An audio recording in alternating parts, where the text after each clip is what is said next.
자신을 삼위로 낮추고 자신의 책을 미미한 물방울이라고 표현한 이 시의 내용으로 보아 수확할 당시 원효는 매우 겸손하게 배움에 정진했던 것으로 보인다.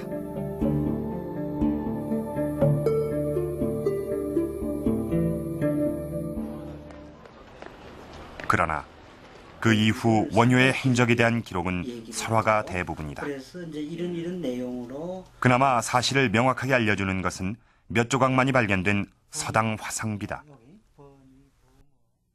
당공유사는 13세기에 기록되고 있고, 그 다음에 송고성정만 해도 10세기쯤 와서 기록됐죠. 근데 거기에 비해서 이게 지금 9세기 초에 된 금속물이니까 상당히 그 역사적인 신빙성을 높여주는 자료라는 점에서 매우 중요한데, 이 비석에 의해 처음 밝혀진 것은 원효가 686년 70살의 나이로 세상을 떠났다는 것이다.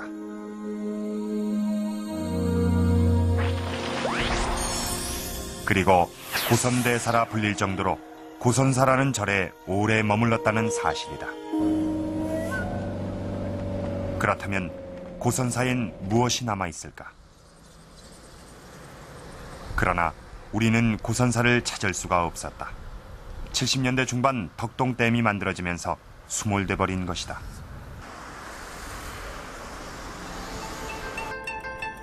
겨우 한 장의 사진으로밖에 남아있지 않은 고선사. 고선사 주변에서 일부가 발견되긴 했지만 아직도 많은 부분이 발견되지 않고 있는 서당 화상비. 그러나 이젠 접근 자체가 불가능해져 버렸다.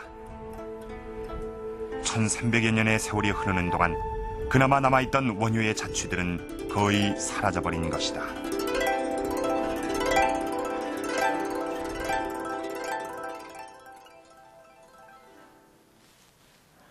지금 제 뒤에 보이는 게 모두 원효의 영정들입니다.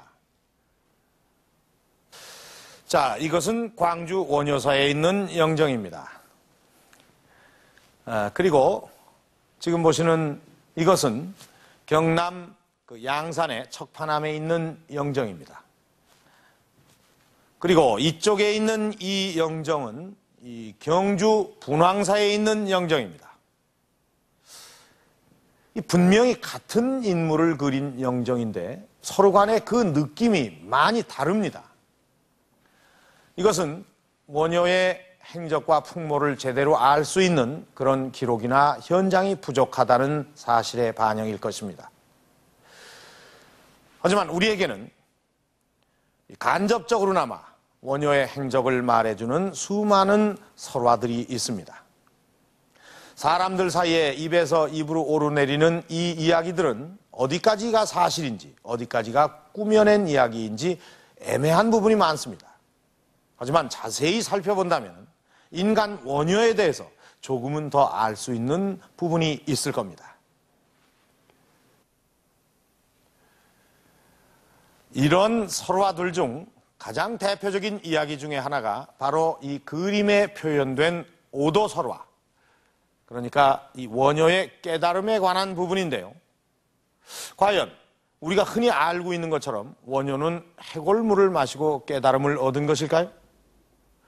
그리고 그 깨달음의 내용은 과연 무엇이었을까요? 원효의 깨달음에 대한 기록은 송고승전을 비롯한 중국 책에 주로 실려 있다. 기록에 의하면 원효는 2차례에 걸쳐 당나라 유학을 시도한다. 첫 번째 육로를 통한 시도가 실패하자 10년 뒤 이번엔 해로를 통한 유학을 계획한다. 원효는 배를 타기 위해 당성을 향한다.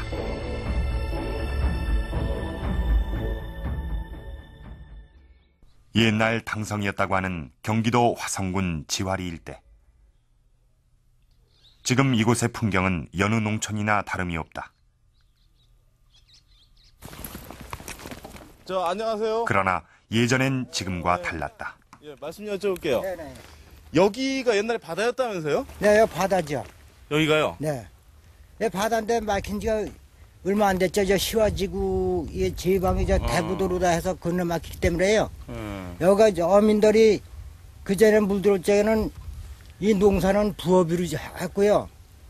이 바닷가를 전업으로 했거든요. 지금은 넓은 벌판으로 보이는 이곳이 예전엔 물길이었다. 이곳의 물길은 서해안으로 이어져 중국에까지 닿았고 현재 지명에도 그 흔적이 남아있다. 그래서 이제 여기 들어오는 입구가 지화리도인데 거기서 여기 오는데 여기 난경도, 예? 난경도라는데 여기 예전에 전설적으로도 있고 다 예전부터 내려오는 길이.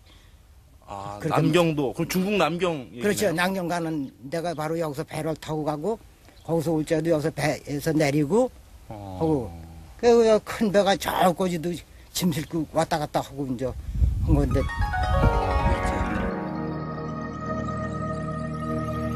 조선시대 지화리의 명칭은 화량진.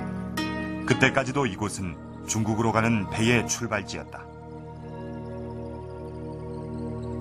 당성에서 배를 타면 물길은 서해로 이어지고 해류를 따라 중국 등주에까지 닿았다.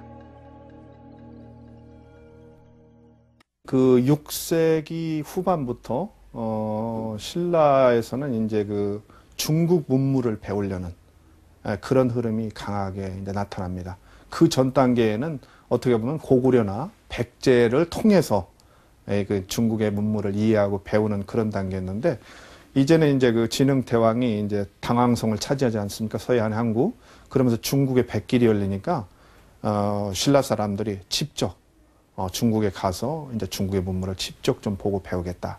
이런 풍조가 많이 일어나서 원강을 위시해서 많은 사람들이 이제 서해안 그 항로를 따라서 중국 유학길에 나섭니다.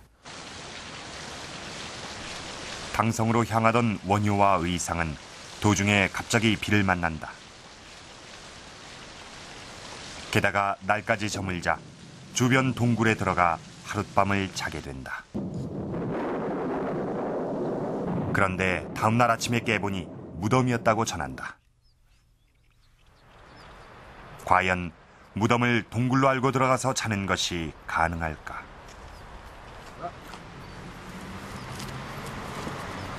당시 당성 일대의 무덤 양식은 횡렬식 석실고분이었다. 횡렬식 석실고분은 2인 이상의 시신을 안치하기 위한 가족 합장묘. 무덤의 내부를 방처럼 꾸미고 입구부터 긴 통로를 따로 만들어 두었다. 무덤의 바깥 모습은 봉분 형태였는데 시간이 지나면 축대가 무너지기도 하고 봉분 위에 풀이 자라기도 했다.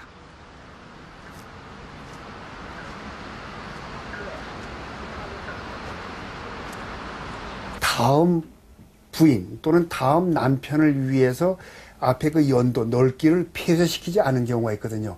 그게 되면 구멍이 나 있습니다. 이래서 멀리서 보게 되면 그 위에는 그 흙으로 덮어 있고 그 안에는 석실이 있고 그 밖에 입구에는 넓길의 문이 아직 열려져 있는 상태. 그건 완전히 토굴이죠. 그렇다면 해골물을 마셨다는 부부는 어떨까? 시간이 흐르면 관은 썩게 되고 유골이 노출된다. 유골이 여기저기에 흐트러지는 경우도 흔히 있었다고 한다. 나중에 이제 시간이 지나면 시체가 육탈이 되고 그 머리나 몸체가 분리가 되면서 따로따로 놉니다. 그러니까 어떤 경우에 동물들이 들어가서 이제 설치는 경우에는 머리가 그 두침, 벽에서부터 떨어져서